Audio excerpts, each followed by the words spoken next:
Null Satyanarayana.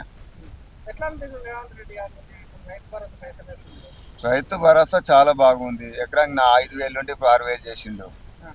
6,000 అంటే చాలా ఎంత బాగుంది. ఇప్పుడు ఒక 1,000 రూపాయలు పెరిగినట్టే కదా. ఒక 1000 అంటే ఎంత అవుతుంది? 2,000 అవుతుంది ఎకరానికి. 2 పంటలకు 2,000 అవుతుంది. 10,000 12 అంటే 2,000 లెక్క పెరిగినట్టే కదా. అట్లా మరి ఇప్పుడు బీఆర్ఎస్ పార్టీలో అసలు రేవంత్ రెడ్డి రైతు భరోసా వేయట్లేదు. రేవంత్ రెడ్డి ఫోన్లలో వచ్చింది కాదంట నా డబ్బులు అవి.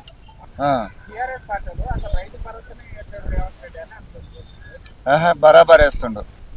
ఇప్పుడు ఎకరానికి ఈరోజు ఇవాళ మీటింగ్ అయ్యేది 3 ఎకరాలకు ఒక్కటేసారి, 4 ఎకరాలకు ఒక్కసారి వేసేస్తాడట ఈరోజు అయ్యేది. మరి మొన్న అయితే 2 ఎకరాలకు వేసిండు. ఇంకేం కావాలి? అందరికి ఎందుకు వేస్తలేదు? అందరికి 50 ఎకరాలు ఉన్న వాళ్ళకి ఎందుకు వేయాలి? లేనోడా గరీబోడా? 50 ఎకరాలు ఉన్నాడు గరీబోడా కాదు కదా. అట్లా మినిమం ఒక 5 నుంచి 10 ఎకరాల వరకు వేస్తే అదొక లెక్క. అట్లా కాదు. అది అది గతి లేదంటే అదే ఒక పని. ఇండ్లు ఇస్తుండు, కార్డులు అన్ని.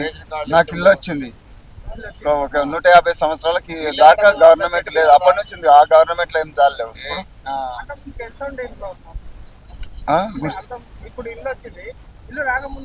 గుడిసెలు ఉన్నాం. రాలేదు, ఇయ్యలేరు వాళ్ళు. అదే మా వాళ్ళంతా లంచం, 1,00,000 రూపాయలు లంచం అడిగి ఇల్లు ఇస్తే, ఇళ్ళ లంచం లేదు ఏం లేదు. 1 రూపాయి లేకుంటే మనకే వచ్చేస్తాయి. వాళ్ళ ఏం లేదు. వాళ్ళు 1,00,000 రూపాయలు లంచం ఇస్తేనే ఇస్తామన్నారు ఇల్లు. కార్యకర్తలకంటే అందరూ ఇప్పుడు వాళ్ళు తీసుకోలేదు. వాళ్ళ ప్రభుత్వంలో వాళ్ళే తీసుకురు కదా. ఇది కూడా అంతే ఉంటుంది. ఇంకా ఇదేనా ఇంకా మంచిగా ఇచ్చిండు. కూర్చుందంటే ఆడు ఏ పార్టీ ఆడన్నా కానీ అంటే ఇచ్చేసి వాళ్ళు అట్లా కాదు. మరి టీఆర్ఎస్ గవర్నమెంట్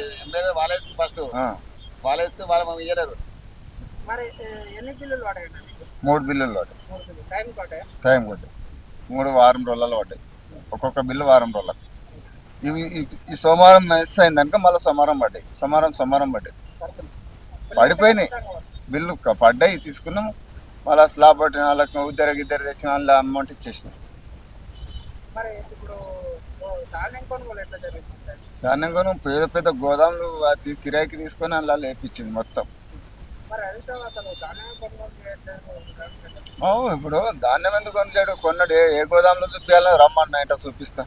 హరీష్ రావు రమ్మని మొత్తం దింపి చూపిస్తా. కళ్ళలు అంటే ఇప్పుడు ధాన్యం ఎక్కువ వండింది. ధాన్యం ఒక్క సంచి అనుకుంటే 4 సంచులు వండినాయి.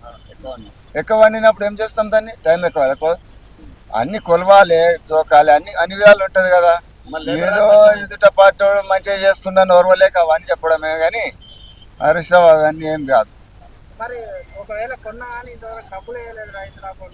3 రోజులకి వచ్చినాయి డబ్బులు నాది. నాకైతే అమ్మినా.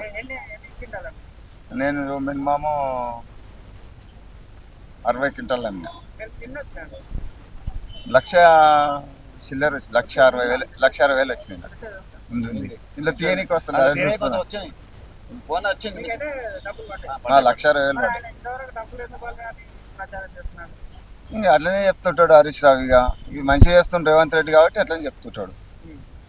మళ్ళా రేవంత్ రెడ్డి గెలుస్తారు కాబట్టి ఆయనకు భయంలో పిరికి జరిపోయింది.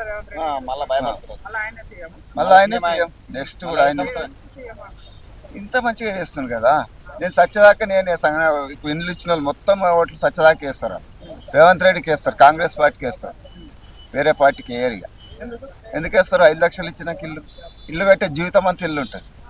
పిల్లలు తరానికి కానీ ఇంకా 10 లక్షలు అదే బలంతో ఇప్పుడు 10 లక్షలు కలిసుకున్న ఇల్లు అయింది కదా. ఇల్లు ఇస్తాంట 5 లక్షలు ఇస్తేనే కదా. ఇల్లు కట్టకపోతుంటే ఇంకా అది ఇస్తాంటేనే కదా కట్టింది. సరే అంతేనా కదా. 10 లక్షలు కలిసుకొని అయినా 15 లక్షలు మంచిగా అయిపోయింటాడు మండంగిల్లు. ఇంకా ఇప్పుడు నెక్స్ట్ ఇండ్లకు పెంచుతాడంట. నయమే కదా.